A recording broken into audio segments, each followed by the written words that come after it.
En esta mañana tenemos como tema las advertencias de Dios. Este va a ser el tema de la conferencia que vamos a desarrollar. Isaías se encontraba sirviendo bajo el rey Usías. Y en aquel tiempo había un grande y poderoso imperio llamado el imperio Asiria. Y este imperio de Asiria estaba tratando de unificar a todas las naciones de alrededor. Nunca se ha perdido este énfasis político de tratar de abarcar a más naciones alrededor, porque es la ambición humana de poder gobernar muchas naciones. El imperio asirio quería tratar de subyugar a Israel. En aquel tiempo, recordemos, Israel estaba dividido en el norte y en el sur.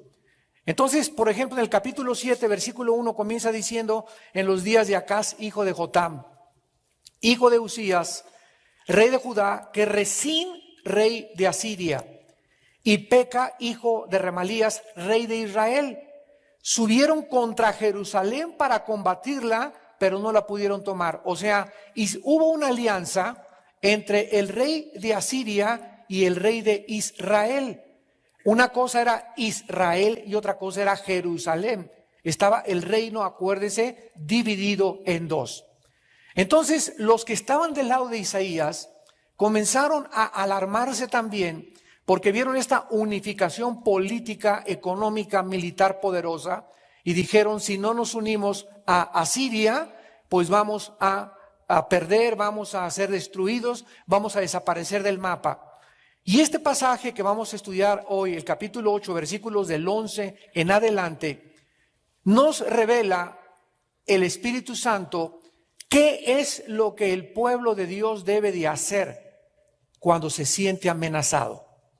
¿Qué debemos hacer cuando tú te sientes individualmente amenazado? Ya sea por alguien particular que te quiera matar o te quiera robar o quitar a tus hijos, ya sea como familia que se sientan amenazados porque ya los Pompidou y los Richelieu ya no te hablan porque ya ustedes son cristianos, y al ser cristianos tú estás comenzando ya a marcar una línea divisora entre otras familias.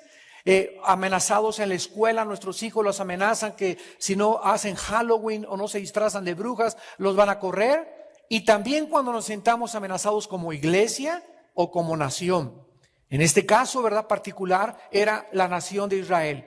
Y los principios se aplican a los individuos, a las familias, a las iglesias o a las naciones. Vamos a leer el versículo 11 en adelante para que tengamos un poco de trasfondo, ya que tenemos que introducirnos a la historia y a la teología también. Porque Jehová me dijo de esta manera con mano fuerte. Isaías 8, versículo 11 en adelante. Y me enseñó que no caminara por el camino de este pueblo. Esta es la primera advertencia, que Isaías no siguiera el camino de los pueblos alrededor.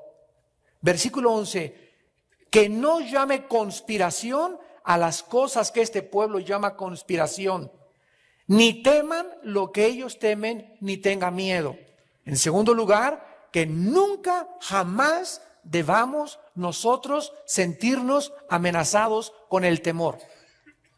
No importa la amenaza que tú tengas, individual, familiar, como iglesia o como nación, recordemos algo: Dios está sentado en su trono.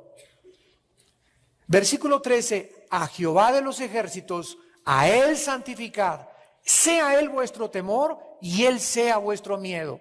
Entonces Él será por santuario, pero a las dos casas de Israel por piedra para tropezar y por tropezadero para caer, por lazo y por red al morador de Jerusalén. Versículo 16, ata el testimonio, sella la ley entre mis discípulos. Esperaré pues a Jehová, el cual escondió su rostro de la casa de Jacob, y en Él confiaré. He aquí yo y los hijos que me dio Jehová somos por señales y presagios en Israel de parte de Jehová de los ejércitos que mora en el monte de Sión. Y si os dijeren, pregúntenles a los encantadores, a los adivinos que susurran hablando, respóndanles, ¿no consultará el pueblo a su Dios?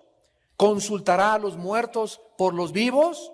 A la ley y al testimonio, si no dijeren conforme a esto, es porque no les ha amanecido, y pasarán por la tierra fatigados y hambrientos.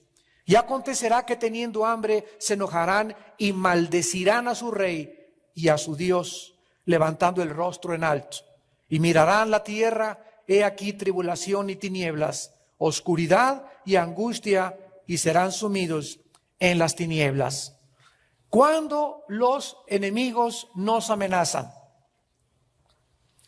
cuando sientas que en tu vida tienes hasta pesadillas y hasta te quita el sueño, cuando comienza la angustia a ser presa de nosotros, la solución y el remedio de Dios, tanto en aquellos tiempos como en nuestros tiempos, es la santificación.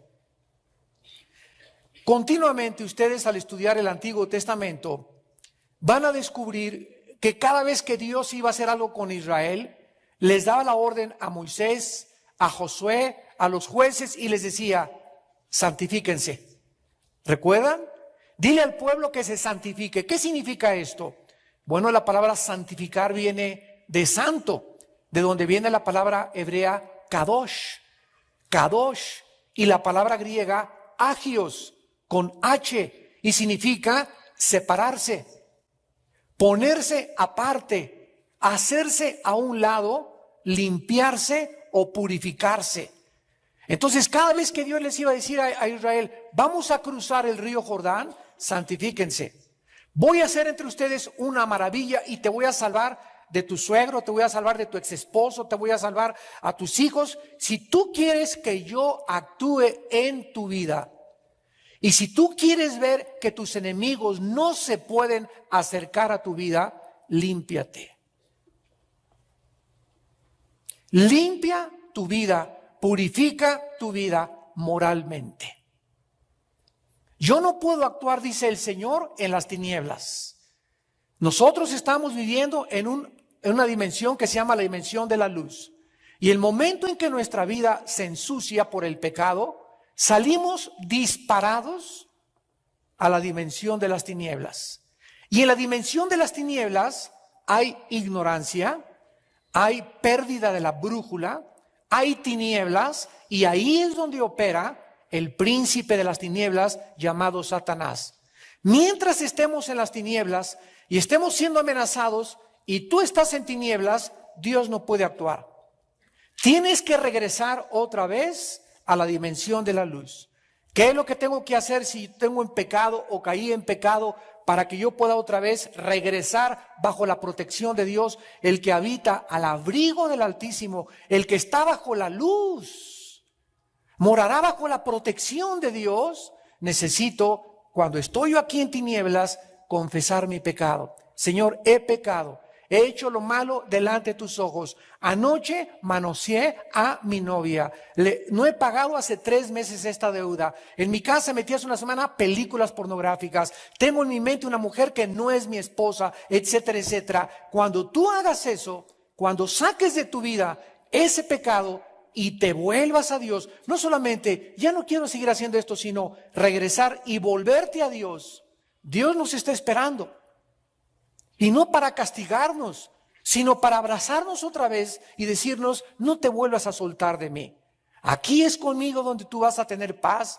Aquí es conmigo donde tú vas a tener seguridad. Aquí es conmigo donde vas a tener protección, porque el ángel de Jehová acampa alrededor de los que le temen y los defiende.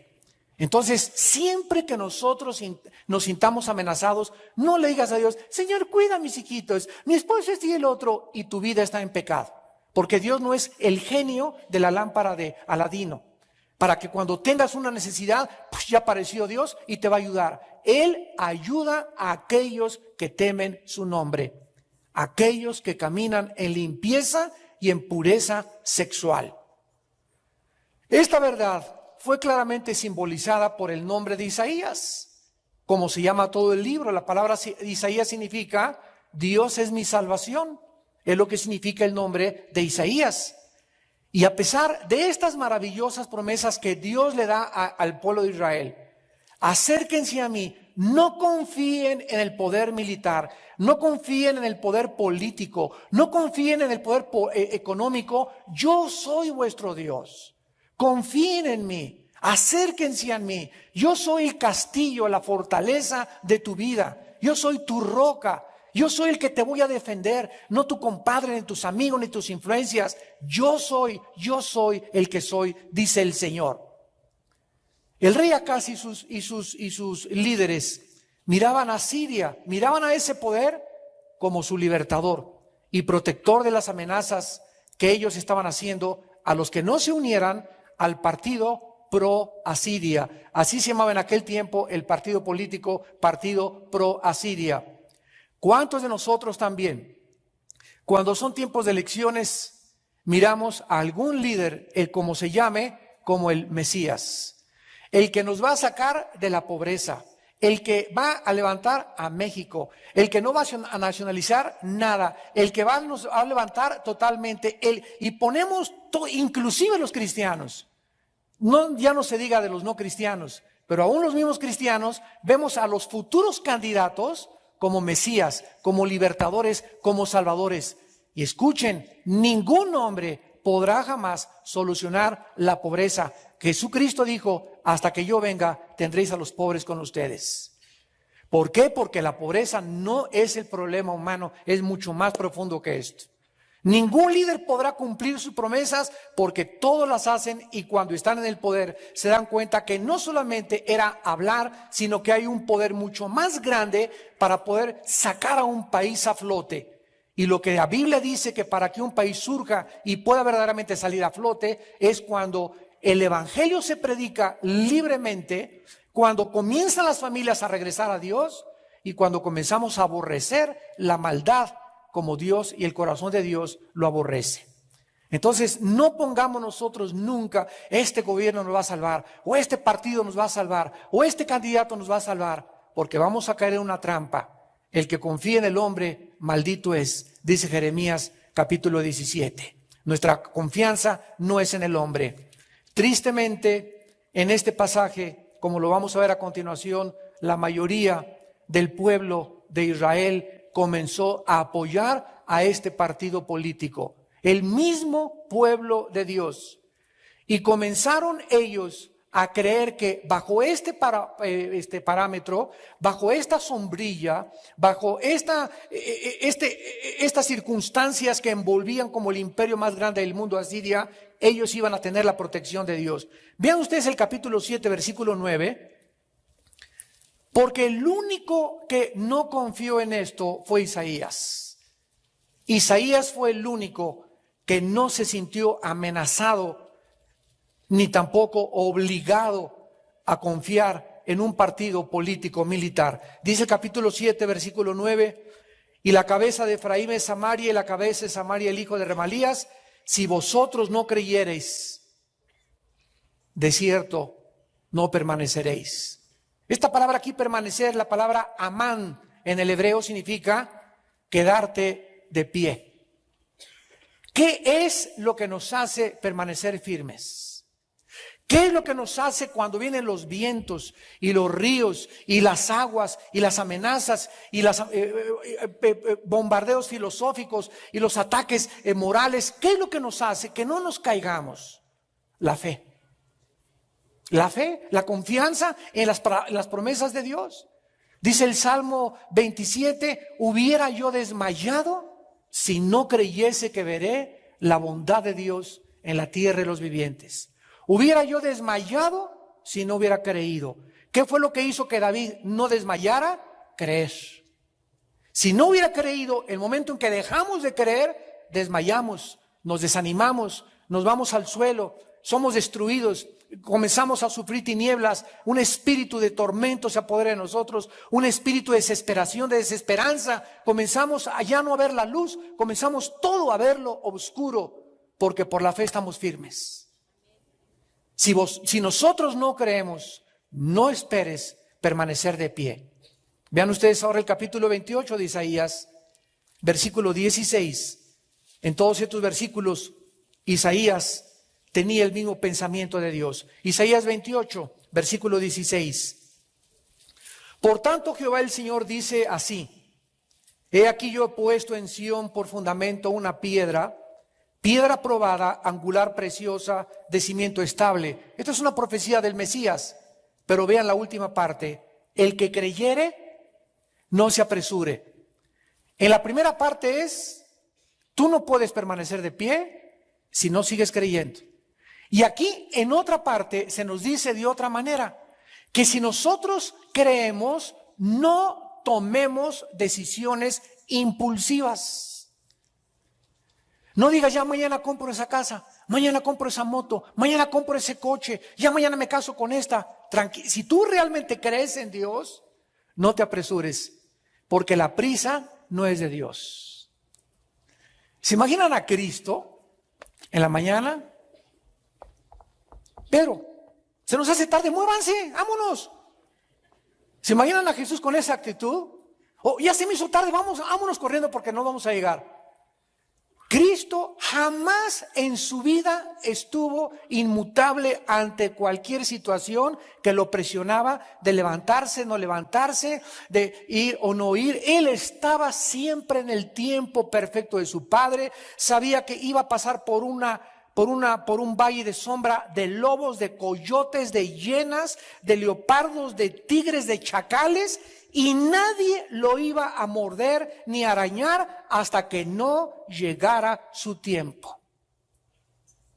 Y tú tienes un tiempo también para casarte, tú tienes un tiempo para ir a la universidad, tú tienes un tiempo en la vida para morir, y mientras ese tiempo que es de Dios no esté controlado por Dios, yo entonces vivo en angustia. Pero cuando yo creo en Dios y cuando estoy firme en sus promesas, no me apresuro, no tomo decisiones alocadas, porque eso es precisamente de lo cual algún día lo lamentamos y nos arrepentimos. Todos los días tomamos decisiones de diferente índole. ¿A qué escuela vamos a ir? ¿Qué vamos a hacer con nuestros hijos? ¿Qué disciplina vamos a aplicar? ¿Qué estudio voy a tomar? Y todas las decisiones que tomemos sin haber antes consultado a Dios, sin haberlas meditado y haberlas pensado calmadamente, nos vamos a arrepentir algún día de esa decisión que tomamos. Ustedes que están casados, yo les doy un consejo. Si ustedes están enojados, no le digas a tu esposa o a tu esposo, mañana me divorcio, o de aquí al divorcio. Salte de tu casa y vete a correr unos 4 kilómetros alrededor de la cuadra, o vete ahí a algún campo deportivo, y ya que te aplaques, ya que estés tranquilo, ya que estés sereno, ya que no estés ofuscado, puedes pensar mejor y tomar una decisión. Nunca tomen decisiones enojados, bajo la pasión de la ira, del enojo, porque vamos a arrepentirnos de esa decisión que tomamos. Y dice Isaías capítulo 30, esto se lo compartí a mi esposa esta mañana, Isaías 30, versículo 15, que es uno de mis versículos favoritos de la Biblia. Isaías 30, 15, porque así dijo Jehová el Señor, el Santo de Israel: en descanso y en reposo seréis salvos, en quietud y en confianza será vuestra fortaleza. ¡Wow! Ahora está de moda el wow, ¿verdad? Al ratito va a ser miau.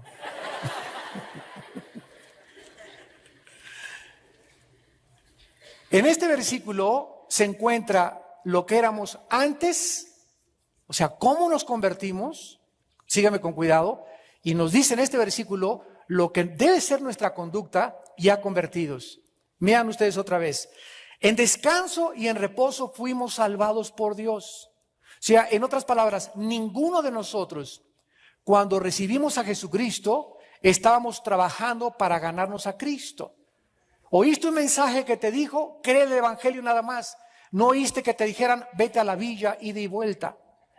O vete de rodillas de aquí hasta el monumento del Ángel de la Independencia y regresa, y a lo mejor Dios después de esa penitencia te va a recibir. El mensaje del evangelio es, cree y serás salvo después de tu arrepentimiento. Entonces nosotros en reposo y en descanso fuimos salvos. Al entrar a la salvación descansamos. Vengan a mí los que están trabajados y cargados.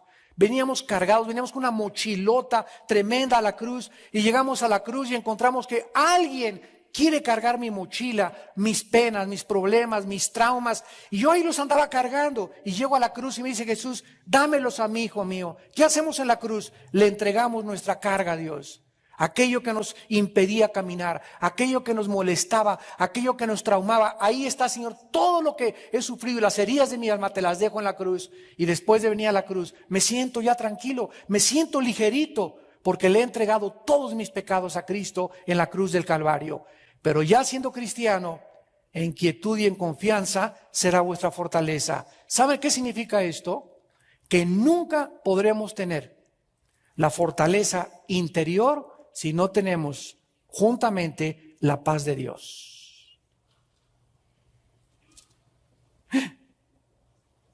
¿Por qué esa énfasis de Cristo? Mi paz les dejo, mi paz les doy.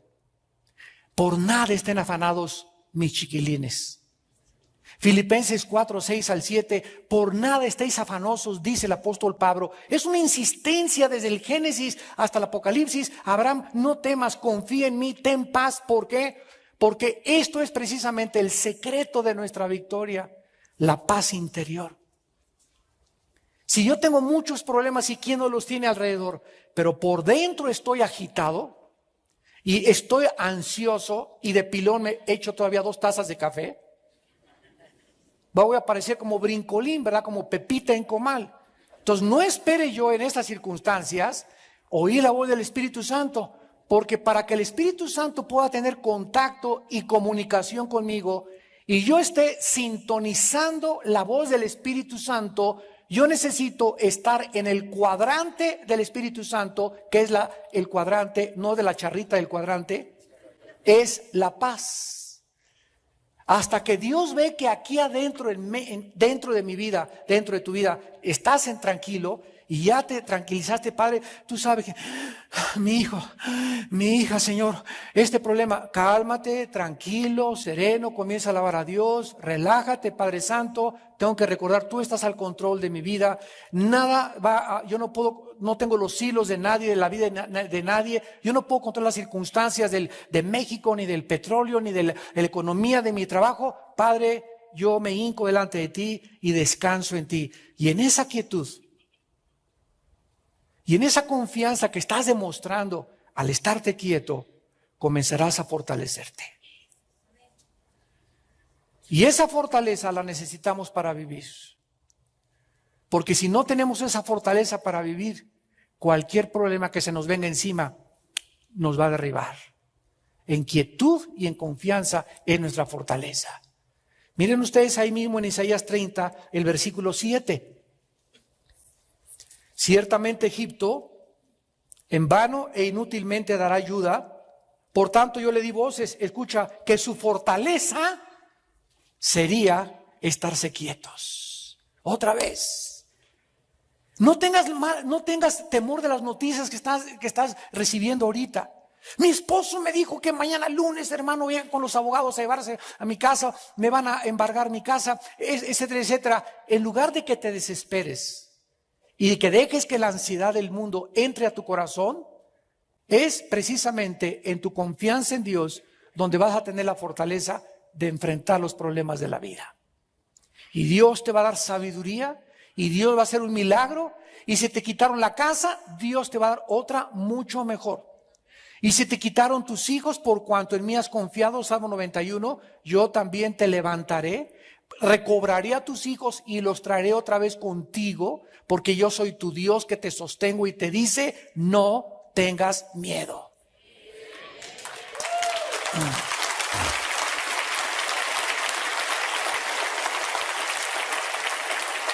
Ahora regresamos a nuestro capítulo 8 de Isaías, regresamos a nuestro capítulo 8 y veamos la primera advertencia que Dios le hace a Isaías y que nos hace a todos nosotros ante el mundo amenazador que nos rodea. Encontramos la primera advertencia en el versículo 11, porque Jehová me dijo de esta manera, con mano fuerte y me enseñó que no caminara por el camino de este pueblo que no caminara por el camino de este pueblo. En primer lugar, la primera advertencia que Dios nos hace es que si queremos ser protegidos por Él, no andemos ni nos juntemos ni tengamos como amigos íntimos a los pecadores. No es verdad que si tú sales con una persona que no sea cristiana, tú la vas a convertir si él no se convierte a ti primero. No es verdad que tú vas a ganarlo para Cristo si él te está jalando a sus fiestas, a las películas que él está viendo o ella está viendo, a las actividades que esta persona está teniendo. No importa que sea el jefe de tu trabajo y se junten todos los de tu oficina. Vamos a celebrar y en la noche nos vamos a ir a Garibaldi a gritar a Júa, viva el Charro Abitia. ¿Sabes una cosa? Ahí hay una amenaza, ¿verdad? Híjole, si no voy, me van a decir que soy que San Francisco de Asís, que soy un religioso, que soy un esto y el otro, y sentimos la presión del mundo, ¿verdad? Sentimos la presión del mundo, de que el mundo quiere que nos conformemos a ellos, y si no nos conformamos con ellos, como ellos, tenemos miedo que algo suceda. ¿Sabían ustedes que el 95% de los jóvenes que fuman o se drogan es por la presión de los amigos? El 95%.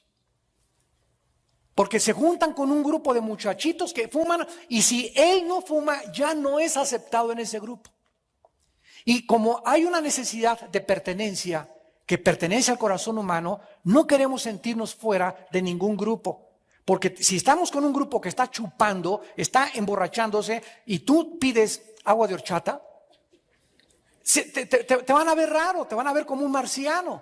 Pero como tú no quieres que te vean como un marciano y tú quieres pertenecer a ese grupo, llámese tu cuñado o tu familia, vas a hacer lo que ellos hacen. Y es lo primero que Dios nos dice. No andes en camino de pecadores. Ahora, ¿por qué eso es tan importante? Porque un cristiano que comienza a marcar la raya y comienza a demostrarle a Dios que está dispuesto no solo a creer en Él, sino a sufrir por su nombre y por su palabra, es una persona que no existe la menor duda de que sea salvo.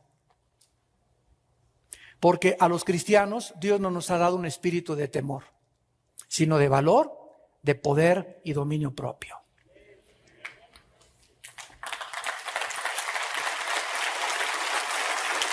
Esta es, se podría decir, la primera prueba del mundo a la que un cristiano verdadero se enfrenta. ¿Por qué permite Dios esa presión? Porque nunca el carácter se manifiesta más que a través de la presión. ¿Quieres saber de qué está hecho una persona? Ponle presión en su vida. O que se sienta amenazado por algo. Y ahí bajo esa presión, esa persona va a manifestar realmente de qué está hecho interiormente. El carácter es algo que Dios está desarrollando a través de las circunstancias externas interiormente en nuestra vida. La personalidad es la parte externa del ser humano, la que tú manifiestas, jijiji, jojojo, y así, y ves así, y otros aquí, y esa es la parte por afuera. Y toda esta parte por afuera es engañosa, porque muy poca gente es lo que son realmente en su corazón. Siempre ponen una máscara o una cara que no tienen en verdad. Y el carácter que es el que Dios está desarrollando dentro de nosotros es el que da verdaderamente la forma a la personalidad de afuera. Cuando tú ya tienes un carácter como el de Jesús, manso y humilde de corazón, ya no pretendes, ya no te pones máscaras, eres como eres. Ya no finges. Eres sincero en todos tus tratos con la gente. Cuando le dices a alguien, Dios te bendiga, realmente no le dices Dios te bendiga y por detrás, ojalá que le aparte un rayo. Ya no podemos ser así.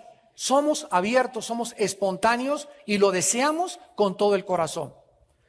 Entonces, dice la Biblia en el Salmo 1, precisamente, cuando comienza David la serie de los Salmos, bienaventurado el varón que no anduvo en consejo de malos, ni estuvo en camino de pecadores, ni en silla de escarnecedores se ha sentado. Vean ustedes cómo es gradual la caída del ser humano. Comienzas andando Después andas estando y terminas sentado con ellos. Comienzas caminando con una persona que no es cristiana y ya sabes todos los rollos que te está tirando, y después ya comienzas a estar con ella y finalmente comienzas a sentarte con ella, a convivir con ella y a tener una relación con esa persona.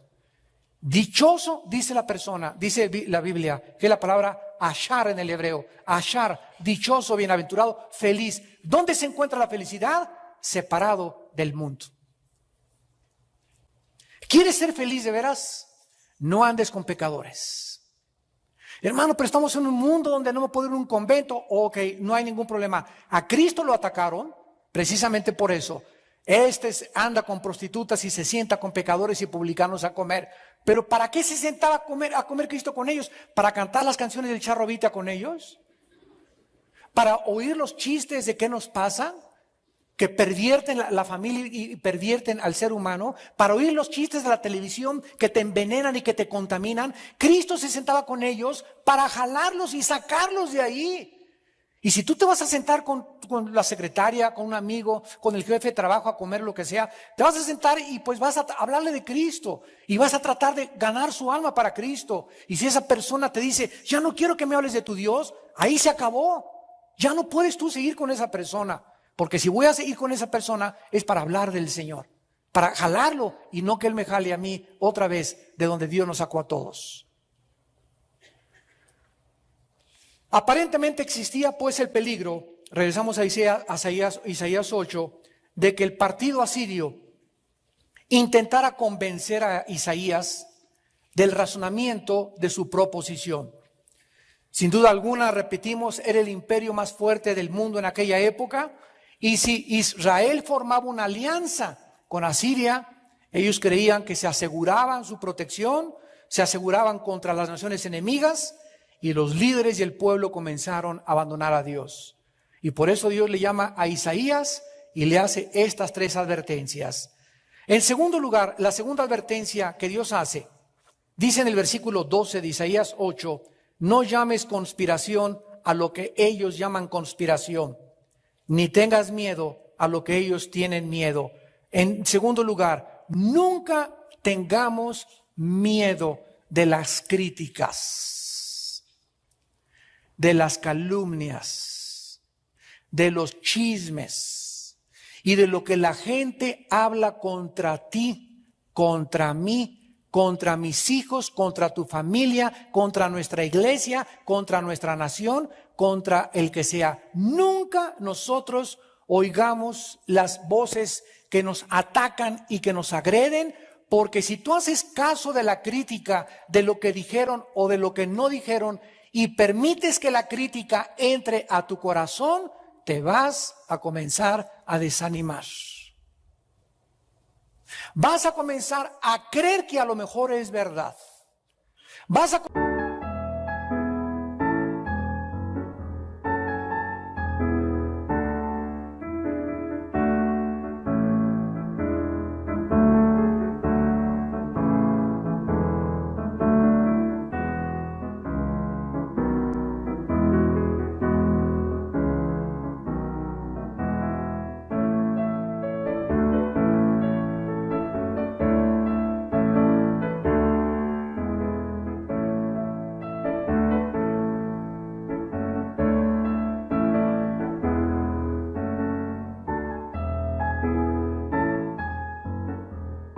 a considerar esa semilla de duda sembrada desde el infierno, que tiene el propósito, el diablo. Yo le decía ayer a un hermano, miren, imagínense al diablo con una broca, no con un desarmador, con una broca. Y el diablo es experto en atormentarnos. Él es el amo en el arte de la tortura mental. Y el diablo le encanta venir así con una broca y hacerte un hoyito, y le encanta ver cómo te sale sangre.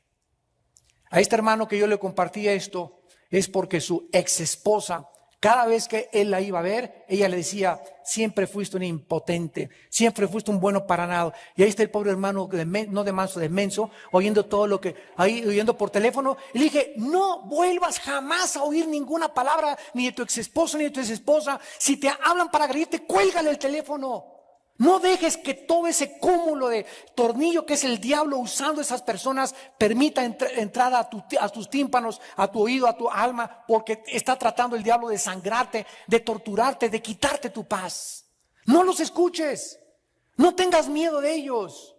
Es que me dijeron que me parecía a Santa Claus. Pues qué bueno, que diles que se parecen ellos, ¿verdad? A un cocodrilo, diles que se parecen a otra persona también.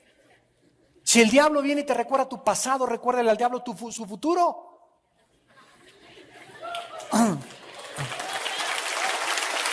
No tengamos ni miedo de eso. En el libro de Job capítulo 12, ahí estaban con miedo de los asirios, con miedo de los gobernantes, con miedo de los candidatos políticos, con miedo de lo que el compadre te pueda hacer, con miedo de que te puedan quitar de tu trabajo. ¿Sabes lo que dice Dios? Job capítulo 12, versículos 24 y 25, escucha la palabra de Dios. Él quita el entendimiento a los jefes del pueblo de la tierra y los hace vagar como por un yermo sin camino. Van a tientas como en tinieblas y sin luz y los hace errar como borrachos. Este es nuestro Dios, es el Dios de la Biblia. A los jefes, a los poderosos, a los presidentes, a los dictadores, ellos están en la mano de Dios. Y si a ellos les quita el entendimiento y los hace errar, y muchas veces permite que proliferen la sarta de barbaridades que dicen en sus discursos políticos o en su oratoria, etcétera, etcétera, es porque Dios quiere precisamente avergonzarlos y que la gente diga, qué loco está ese político, ya perdió la razón. Dios los deja como Hitler. Hitler ya sus últimos años se paraba enfrente de la gente y les decía, 1000 años va a durar el Tercer Reich. Y 85 millones de alemanes, licenciados, doctores, personas cultas, no indígenas, gritaban, ¡ay, Hitler! Y le creyeron. O sea, todo un pueblo enloqueció. Le creyeron que iba a durar 1000 años el Tercer Reich, el Tercer Imperio. Y de repente Dios, como a un borracho, ¿verdad?, lo tiró al suelo y desaparecieron los nazis de la faz de la tierra. Y así hace Dios con todos los gobernantes y con todas las personas que se exaltan a sí mismas. Vean ustedes en Isaías 40. En Isaías 40, el profeta habla de lo mismo. Versículos. Isaías 40, versículo 21 al 24. ¿No sabéis? ¿No habéis oído? ¿Nunca os lo habían dicho desde el principio? ¿No han sido enseñados desde que la tierra se fundó? Él está sentado sobre el círculo de la tierra. Estudiantes de universidad, apunten Isaías 40, 22. Porque más de 2000 años antes de Galileo, ¿me escuchaste? Miles de años antes de que Galileo Galilei descubriera la redondez de la tierra, Isaías, la Biblia ya la mencionaba. Él está sentado sobre el círculo de la tierra, cuyos moradores son como langostas. Cuyos moradores son como langostas. Él extiende los cielos como una cortina, los despliega como una tienda para morar. Él convierte en nada a los poderosos y a los que gobiernan la tierra hace como cosa vana.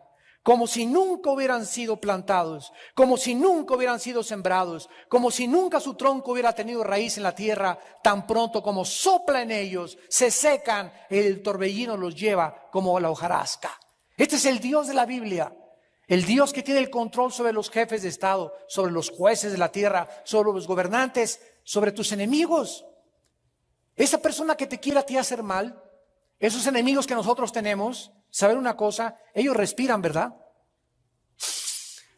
Para poder vivir. Y dice la Biblia en Hechos 17 que en Él somos y nos movemos y existimos. O sea que en el momento en que Dios quiera, a esa persona que te quiera hacer un mal, Dios le quita la respiración. En otras palabras, le quita la vida. porque la vida de esa persona, de tu enemigo y de mi enemigo, está en las manos de Dios, al quien servimos y al quien dio su sangre por nosotros en una cruz.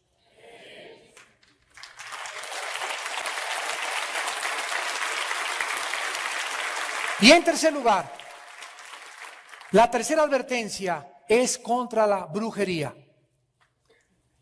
Hay una tendencia en las personas de buscar, al no tener respuestas. Ustedes saben que la Biblia no es un libro religioso. La Biblia es un libro que trata de un rey y su familia y de un reino perdido. Cristo no vino a regresarnos una religión, nos vino a regresar un reino perdido. El ser humano perdió el reino de Dios y este reino quedó bajo el control de Satanás. Y ahora Cristo regresa al mundo y nos invita a Cristo a volver a ese reino, donde Él es el rey y por eso se llama Rey de Reyes, porque todos nosotros vamos a ser reyes en el futuro. Entonces, es el rey de todos nosotros somos reyes, aún no gobernamos, estamos comenzando a aprender a gobernarnos interiormente. Porque si no aprendes a gobernarte interiormente, ¿cómo puedes gobernar sobre los demás? Es lo que dice 1 Timoteo 3, el que no sabe gobernar la iglesia, su casa, ¿cómo puede gobernar la iglesia? Entonces tenemos que comenzar a aprender a gobernarnos a nosotros para gobernar a los demás. Entonces la Biblia no es un libro religioso, es un libro que nos habla de un reino. Y nos habla y nos dice lo siguiente: como la mejor forma de gobernar es la monarquía, y los primeros gobiernos del mundo fueron monárquicos, después feudales, y después ya surgieron comunismo, socialismo, democracia, etcétera, etcétera. El ser humano trae dentro de su alma el querer gobernar. ¿Y qué ha hecho el ser humano? Vamos a tratar con el socialismo. Híjole, no funcionó. El comunismo, chale, tampoco funcionó. La democracia. Bueno, entre el socialismo, dictadura y comunismo, es de lo mejorcito. Pero la democracia tiene una grande debilidad. La democracia tiene una debilidad que es el voto del pueblo. Y si la mayoría es inmoral, síganme con cuidado, si la mayoría tiene una filosofía pervertida, entonces el gobierno va a tener que adoptar la filosofía de la mayoría. Ese es el problema de las democracias. Y entonces estamos tratando de buscar un gobierno que funcione, y lo que más necesita ahorita el mundo es un gobierno que funcione. Por eso hay tantos, ya están regresando al socialismo, al comunismo, porque así van a seguir. No va a haber un gobierno perfecto hasta que Cristo regrese, porque el único gobierno perfecto es la monarquía, cuando Jesús venga y Él gobierne con justicia a las naciones, y no haya entonces ya gobernantes, sino haya reyes en otros universos que vamos a ser nosotros, y la paz venga por primera vez a establecerse en este reino milenial. Y esta es la desesperación del mundo ahorita políticamente, creyendo que la democracia nos va a salvar. Pues es lo mejorcito que hay la democracia, pero tampoco es perfecta la democracia. Todos son defectuosos porque el hombre es defectuoso, porque el hombre nació en pecado y porque donde ponemos las manos la ensuciamos. Miren ustedes, traigo aquí un recorte que dice así: Britney Spears dice ser el anticristo. Esta muchacha, que es el símbolo de la mayor parte de los jovencitas, o era el símbolo de los jovencitas, ¿quién no quería ser como Britney Spears? Bueno, esta muchacha tenía padres cristianos, los tiene todavía. Comenzó a enfrentarse al mundo, lo que Satanás le ofreció a Jesucristo. Britney, te ofrezco todo, pero te vas a quitar la ropa más y más. Primero comenzó más o menos decente, después con movimientos más cadenciosos, y después se comenzó casi a no traer nada de ropa. De ahí Britney, fama, dinero y todo, brincó a otro lado y comenzó a tener relaciones lésbicas. Comenzó a aceptar besarse en la boca con Madonna, con Paris Hilton y con otras artistas. Y después comenzó a tener relaciones bisexuales con mujeres y con hombres al mismo tiempo también. Y después de eso comenzaron ya los demonios a entrar a esta muchacha de una forma tremenda. El ataque es a la mente, y se rapó y se quitó todo el pelo. Y comenzó a gritar en las calles y se salía fuera de su casa y fuera donde la tenían, y la tuvieron. Ahorita se encuentra Britney Spears en un manicomio. Está en un hospital psiquiátrico, y antes de entrar al hospital psiquiátrico gritó: yo soy el anticristo. Vean ustedes hasta dónde el diablo te quiere llevar. Y te ofrece todo, ahorita en viaje todo pagado, si te hincas y le sirves, y después viene a cobrarte la factura, a volverte loca, a volverte loco, a desquiciar tu mente, a de que pierdas la brújula, a que pierdas el instinto natural, a que ya no te importe ni tu esposa, ni tus hijos, nada, solo tus intereses, solo tu gobierno, solo tu poder, solo tu dinero, solo tu influencia, te conviertes en un dios. Y todos los que se convierten en dioses se comienzan a autodestruir interiormente. Siempre que alguien tiene problemas, recurre a la brujería, creyendo que tal vez el brujo, la lectura de la mano, la lectura del café, el café turco, la consulta con los médiums, te puede ayudar. Vean ustedes en Isaías 8, versículo 19, lo que Dios le dice a Isaías que le diga al pueblo. Y si os dijeren, o sea, después de la presión, donde el pueblo ya no sabía qué hacer, sin unirse al poder asirio, al poder político, se iban a volver. Dios sabe y conoce el corazón humano, que cuando el hombre está desesperado, busca la brujería como una puerta de escape y de salida. Aquí a la iglesia han venido cantidad de personas. Y al acabar el servicio vienen cantidad de personas, hermano pastor, ore por mi hijo que está endemoniado. Ustedes son cristianos, no, pero nos dijeron que aquí sacan demonios. Y andan de iglesia en iglesia buscando, primero fueron de brujo en brujo, y después vienen de iglesia en iglesia a que les saquen lo que los brujos les metieron. ¿Y cuánta gente cree todavía? Se dicen cristianos, les falla algo y dicen a lo mejor el diablo no me falla. Cuídate con eso, porque mira la advertencia que hace Dios. Si os dijeren, preguntad a los encantadores y a los adivinos que susurran hablando, respóndele, ¿no consultará el pueblo a su Dios? ¿Consultará a los muertos por los vivos? En otras palabras, ¿cómo pueden los muertos revelarnos el futuro a los vivos si están muertos? ¿Qué cosa más ilógica ir a preguntarle a una persona? Es que el espíritu de Cuauhtémoc lo traía mi abuelita, hermano. Y el medium me dijo que se va a comunicar con el espíritu de mi tío y va a hacer una sesión de espiritismo y me va a hablar mi tío y crees que es tu tío el que te está hablando, y dice en 1 Timoteo 4:1, son espíritus.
Engañadores de demonios.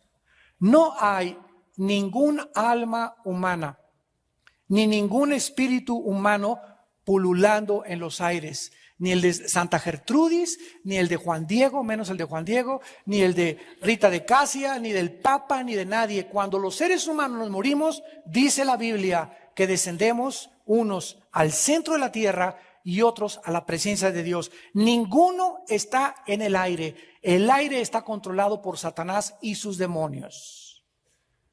Así que si tú te mueres o se murió Santa Gertrudis o tu tía Catarina, se va al infierno o se va a la presencia de Dios a esperar el juicio de Dios.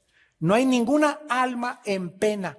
Y son demonios que quieren engañarnos, haciéndonos creer que los muertos todavía se comunican con nosotros.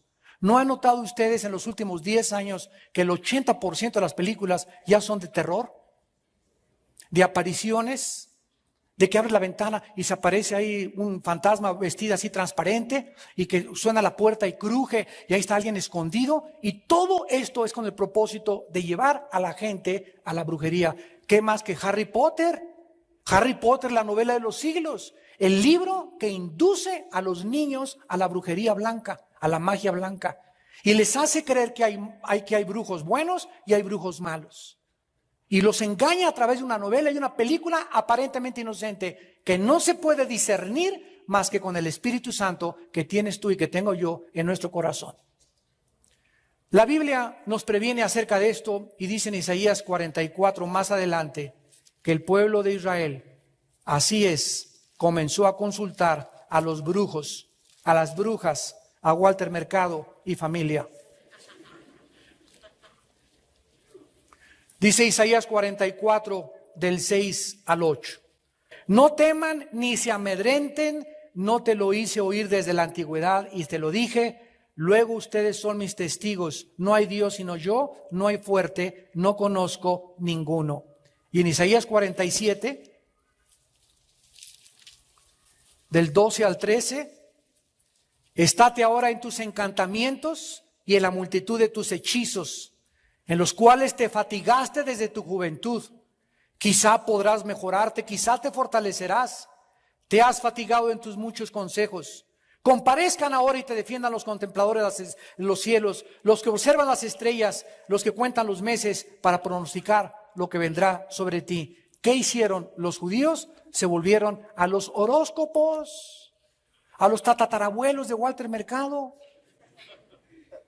Voy a consultar ahora a Sagitario. Hoy puedo salir porque dice que no va a llover y me voy a encontrar una persona vestida de azul. Es que tú que eres Géminis, yo soy Virgo, no nos llevamos. Y comienzan muchos cristianos, inclusive traen colgando el signo del zodíaco. Y de acuerdo a la Biblia, la astrología pertenece a la dimensión del oculto, de la brujería. Dios condena la astrología, no la astronomía, que es otra cosa. La astrología de creer que los astros tienen influencia. Imagínense, la luna y Neptuno que no tienen vida, están dirigiendo mi vida.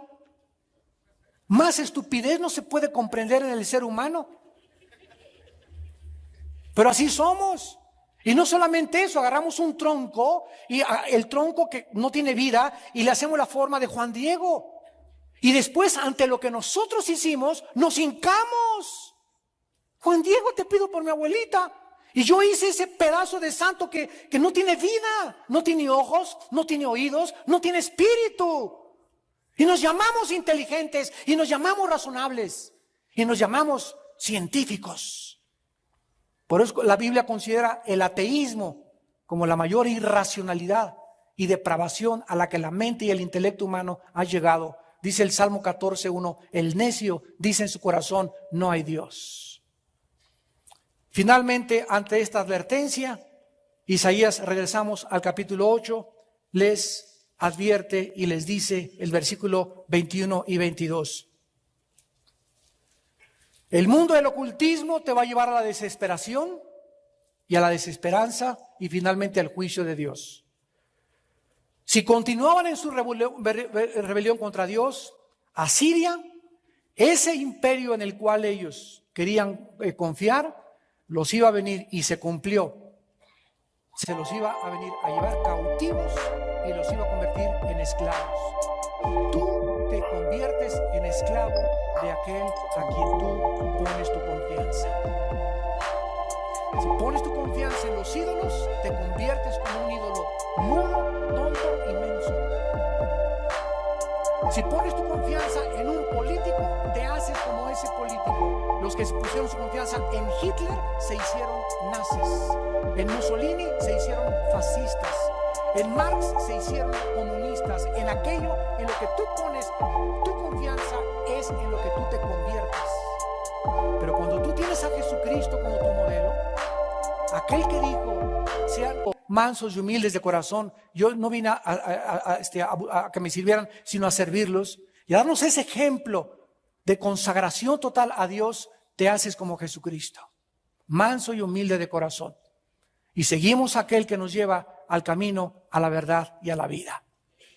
Y sabes una cosa, en esta mañana, ustedes que nos ven por la televisión, se trata simplemente de creer o no creer. ¿Quieres creerle a Sigmund Freud? Hazte como Freud, psicólogo, y acabarás más loco que un chivo. ¿Quieres creer a Marx? ¿Le quieres creer al Dalai Lama? Créele al Dalai Lama. ¿Le quieres creer a Buda? Créele a Buda. ¿Le quieres creer a Ron Hubbard, el de la Dianética? Créele a él. Dios nos pone la opción para que creamos al que nosotros querramos creer. Pero tenemos la opción también y nos presenta a Jesucristo. Y el mundo sigue diciendo a Barrabás. A él crucifícale, prefiero a Barrabás. ¿Será esa tu elección en esta mañana? ¿Seguirás escogiendo a Barrabás o al Hijo de Dios que dio su vida por ti en una cruz? Dice el versículo 21, pasarán por la tierra fatigados y hambrientos, y acontecerá que teniendo hambre se enojarán y maldecirán a su rey, levantarán el rostro en alto. Así van a acabar muchos, ojalá que no sean muchos de los que nos están escuchando. Van a comenzar a fatigarse, van a comenzar a padecer hambre, van a comenzar a enojarse, van a comenzar a maldecirnos a nosotros, sus pastores, hasta a nosotros de ribete, nos van a echar la culpa. Y después van a maldecir a Dios. Y finalmente dice la Biblia, el versículo 22, y mirarán la tierra, tribulación, tinieblas, oscuridad y angustia. Se van a desilusionar tanto que van a maldecir a los gobiernos, porque ningún gobierno es perfecto. Van a maldecir a los pastores, van a maldecir a Dios. Van a ser envueltos en un espíritu de desesperación y de falta de esperanza y de miseria. Y finalmente serán arrojados en las tinieblas. Estas tres advertencias Dios nos hace, Dios, en esta mañana, para que nosotros no confiemos en la carne, sino en aquel que es nuestra roca, nuestro castillo, nuestra fortaleza, nuestro pronto auxilio en todas las tribulaciones. Su nombre es Jehová de los ejércitos. Padre, gracias por tu palabra en esta mañana. Te bendecimos, Señor, por la vida que diste en esa cruz en nuestro lugar. Te damos las gracias porque tus promesas son el sí y el amén. Estas palabras son fieles y verdaderas. Oh Señor, nuestra confianza está en ti, por lo cual no nos apresuramos. Esperamos, Señor, con paciencia y con fe las promesas que en todos nosotros se han de cumplir tarde o temprano. Gracias, Señor, porque tú no puedes negarte a ti mismo. Tú estás intrínsecamente adherido a tu palabra. Tu palabra y tú son lo mismo. Gracias, Señor, por habernos dejado tu palabra, a la cual debemos hacer caso como a una antorcha que alumbra en tantas tinieblas que nos están rodeando. El mundo está poniendo su confianza en los hombres, en los gobiernos, en los artistas, en los escritores, en los noticieros de la televisión. Y nosotros te tenemos a ti, que nos lo has dicho todo con tanta anticipación, para que seamos tus testigos. No hay nadie que pueda saber el futuro más que Dios. No hay Dios más que el Dios de la Biblia, el Dios y Padre de nuestro Señor Jesucristo. En esta tarde, ustedes también, los que nos ven por la televisión, yo los invito a que vengan a la cruz, a que recibas a Cristo como tu Salvador, si aún no lo tienes en tu vida, para que desde hoy en adelante tu confianza sea en Él y seas fortalecido y puedas tener esa quietud que tu alma tanto necesita y que el mundo no te puede dar. Las personas que quieran recibir a Cristo por primera vez en su vida, ahí desde su lugar, díganle estas palabras: Señor, estoy cansado de buscar, de vivir en ansiedad, en inquietud, en angustia en mi alma, en desesperanza, en desánimo. Oh Dios, y todo esto porque tú no estás en mi vida. O tal vez si estás en mi vida, me he soltado de la mano de ti. Quiero regresar a ti, Señor. Me arrepiento de mis pecados. Me vuelvo de mis pecados hacia ti, Señor. Vuelvo mi rostro hacia tu rostro. Alúmbrame, dirígeme en tu luz. Puedo ver la luz. Y entra a mi corazón, Señor Jesucristo. Porque creo que en la cruz pagaste con tu sangre por mis pecados y que a los 3 días resucitaste de los muertos. Te recibo como mi Señor y mi Salvador, en el nombre de Jesús. Amén.